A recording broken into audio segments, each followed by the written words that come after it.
नमस्कार दोस्तों, आपका स्वागत है मेरे YouTube channel defence and strategic studies में। आज का हमारा टॉपिक है संसद और सशस्त्र सेनाएं, यानी कि पार्लियामेंट एंड आर्म्ड फोर्सेस। तो आइए जानते हैं।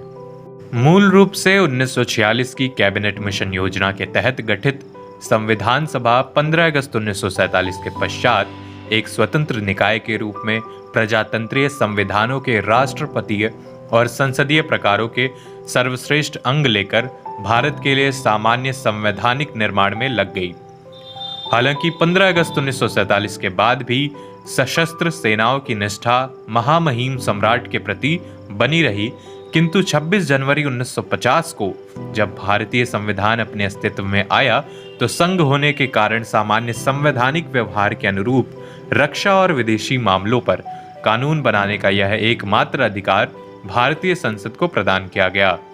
संसद से संबंधित सभी विषयों को भारतीय संविधान में 3 सूचियों के अंतर्गत विभाजित किया गया है।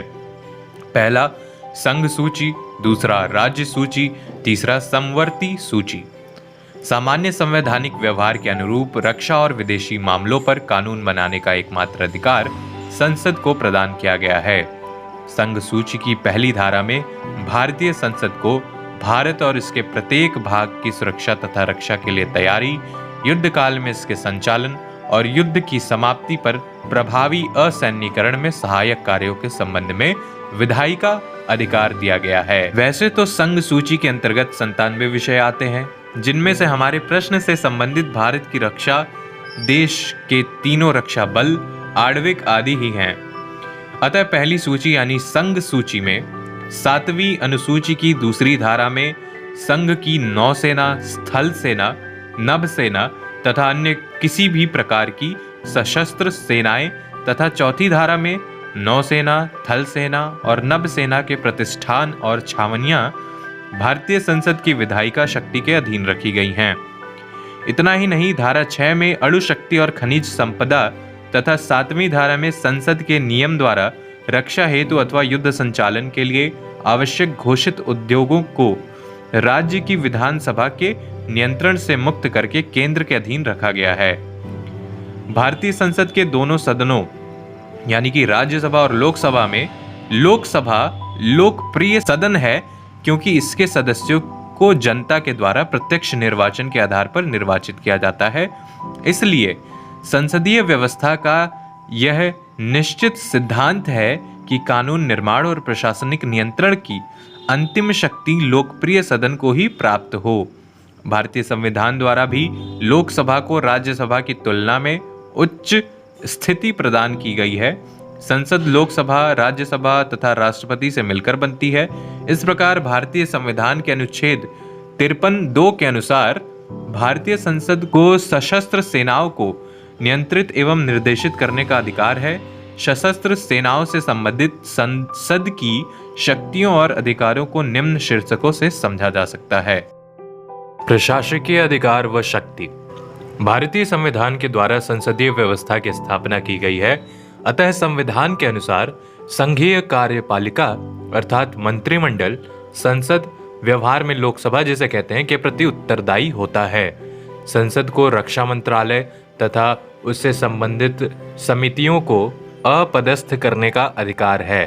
इसके अलावा संसद मंत्रिमंडल की रक्षा समिति यानी कि defence committee of the cabinet आदि पर नियंत्रण रखती है, जिसका संबंध तीनों सेनाओं के मुख्यालय से होता है। संसद के सदस्य रक्षा मंत्री से रक्षा से संबंधित कोई भी प्रश्न मौखिक या लिखित पूछ सकते हैं। संसद कैबिनेट की रक्षा समिति के विरुद्ध काम रोको प्रस्ताव, निंदा और अविश्वास का प्रस्ताव कर सकती है। इतना ही नहीं, वह अपने अविश्वास प्रस्ताव द्वारा रक्षा मंत्री की समिति को भंग कर सकती है। वित्तीय शक्ति व अधिकार। भारतीय संविधान द्वारा वित्तीय क्षेत्र के संबंध में शक्ति लोकसभा को ही प्रदान की गई है और इस संबंध में राज्यसभा की स्थिति बहुत गौड़ है। अनुच्छेद 109 के अनुसार वित्त विधेयक लोकसभा में ही प्रस्तावित किए जा सकते हैं, राज्यसभा में नहीं। संविधान में यह व्यवस्था है कि वित्त विधेयक प्राप्त होने के 14 दिन के अंदर राज्यसभा सिफारिशों सहित या सिफारिशों के बिना वित्त विधेयक को लोकसभा को लौटा दे। यदि नहीं लौटाती है तो वह विधेयक निश्चित तिथि के बाद दोनों सदनों से पारित मान लिया जाएगा। वार्षिक बजट और अनुदान संबंधी मांग भी लोकसभा के समक्ष ही रखी जाती है और इस प्रकार के व्यय को स्वीकृति देने का एकाधिकार लोकसभा को प्राप्त है। संविधान के अनुच्छेद 266 में सेनाओं पर होने वाले व्यय और उसकी स्वीकृति के प्रारूप को दर्शाया गया है। फलतः इसी के तहत सशस्त्र सेनाओं पर होने वाले व्यय से संबंधित रक्षा बजट की मंजूरी संसद ही देती है। संसद रक्षा बजट को ज्यों का त्यों पास कर सकती है अथवा उसमें कटौती भी कर सकती है। अतः संसद ही सेना संबंधी हर प्रकार के खर्चों के लिए कानून बनाती है तथा व्यय करने की स्वीकृति देती है। इसी कारण रक्षा मंत्री की सलाहकार समिति में वित्त मंत्री को भी रखा जाता है। सर्वाधिकारी देशों में सशस्त्र सेनाओं पर तानाशाह का व्यक्तिगत नियंत्रण होता है और साधारणतः वही उच्चतम सैनिक पद ग्रहण करता है। उदाहरणार्थ, स्टालिन के कार्यकाल में सोवियत यूनियन में सैनिक मामलों में निर्णय लेने की शक्ति मंत्री परिषद के अध्यक्ष स्टालिन में समाहित थी। इसी सिद्धांत का पालन चीन में किया गया और गणतंत्र के अध्यक्ष के रूप में सभी शक्ति माओ त्से तुंग में निहित थी। इसी तरह जर्मनी और इटली में भी क्रमशः हिटलर और मुसोलिनी ने अपने अपने देश की सशस्त्र सेनाओं को अपने व्यक्तिगत अधिकार में रखा। पाकिस्तानी राष्ट्रपति जनरल जिया ने 11 वर्षों तक सशस्त्र सेनाओं को की संपूर्ण शक्ति को अपने हाथ में रखा। Pakistan, Bangladesh, Myanmar, Thailand, Cuba, Indonesia आदि देशों में सेना ने लोकतंत्र पर जबरन कब्जा किया और कोई ना कोई बहाना करके लोकतंत्र को उखाड़ फेंकने का उदाहरण मौजूद है। यह भी सत्य है कि तानाशाह अपनी इच्छानुसार सेनाध्यक्षों की विशेष सलाह की उपेक्षा कर सकता है, जैसा कि द्वितीय विश्व युद्ध के समय हिटलर ने किया था। परंतु प्रजातंत्र प्रणाली में अपनी रचना और निर्वाह के लिए सेना राज्य पर निर्भर करती है, फिर भी पितृ हत्या का भय बना ही रहता है। जब तक इसके नियंत्रण का प्रावधान न कर लिया जाए, राज्य द्वारा पालित गोद का बच्चा यानी कि सेना अपने जन्मदाता के विरुद्ध जाकर उसे नष्ट कर सकता है, जैसा कि पाकिस्तान और बांग्लादेश, म्यांमार, थाईलैंड एवं अफ्रीकी देशों में होता रहा है। राज्य की थल सेना बल प्रयोग द्वारा समाज पर अपनी मनपसंद जनता सरकार थोपने की शक्ति रखती है।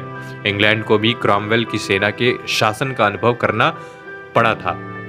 राज्य के रक्षा तंत्र के अत्यधिक विस्तार से ही तथाकथित तानाशाही का जन्म होता है। अतः प्रजातंत्र को इस बात की व्यवस्था करनी पड़ती है कि सशस्त्र सेनाओं को इस लोक इच्छा की प्रतीक राज्य की संसद के उचित नियंत्रण और नियमन में रखने के सभी उपाय कर लिए गए हैं या नहीं।